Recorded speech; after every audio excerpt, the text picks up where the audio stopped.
हरे कृष्णा आप सभी को। आज हम सुनेंगे विजया एकादशी की व्रत कथा।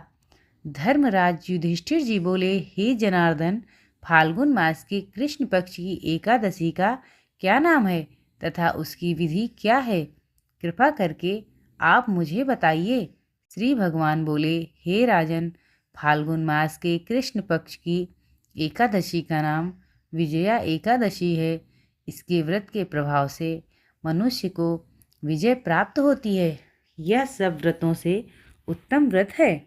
इस विजया एकादशी के महात्म्य को श्रवण पठन से समस्त पापों का नाश हो जाता है। एक समय देवर्षि नारद जी ने जगत पिता ब्रह्मा जी से कहा, महाराज, आप मुझसे फाल्गुन मास के कृष्ण पक्ष की एकादशी विधान कहिए। ब्रह्मा जी कहने लगे कि हे नारद, विजया एकादशी का व्रत पुराने तथा नए पापों को नाश करने वाला है। इस विजया एकादशी की विधि मैंने आज तक किसी से भी नहीं कही। यह समस्त मनुष्यों को विजय प्रदान करती है। त्रेता युग में मर्यादा पुरुषोत्तम श्री रामचंद्र जी को जब 14 वर्ष का वनवास हो गया, तब वे श्री लक्ष्मण तथा सीता जी सहित पंचवटी में निवास करने लगे।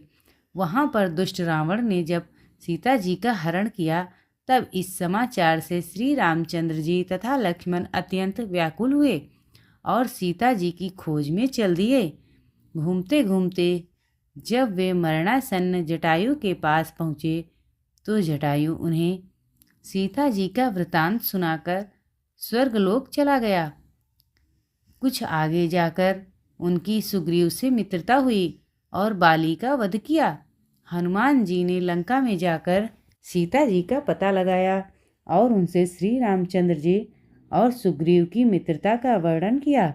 वहाँ से लौटकर हनुमान जी ने भगवान राम के पास आकर सब समाचार कहे। श्री रामचंद्र जी ने वानर सेना सहित सुग्रीव की संपत्ति से लंका को प्रस्थान किया। जब श्री रामचंद्र जी समुद्र के किनारे पहुँचे, तब उन्होंने मगरमच्छ आदि से युक्त उस अगाध समुद्र को देखकर लक्ष्मण जी से कहा कि इस समुद्र को हम किस प्रकार से पार करेंगे? श्री लक्ष्मण जी ने कहा, हे पुराण पुरुषोत्तम, आप आदि पुरुष हैं, सब कुछ जानते हैं। यहाँ से आधा योजन दूर पर कुमारी द्वीप में वकदालभ्य नाम के मुनि रहते हैं।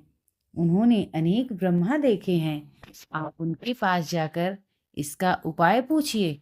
लक्ष्मण जी के इस प्रकार के वचन सुनकर श्री रामचंद्र जी वकदालभ्य ऋषि के पास गए और उनको प्रणाम करके बैठ गए।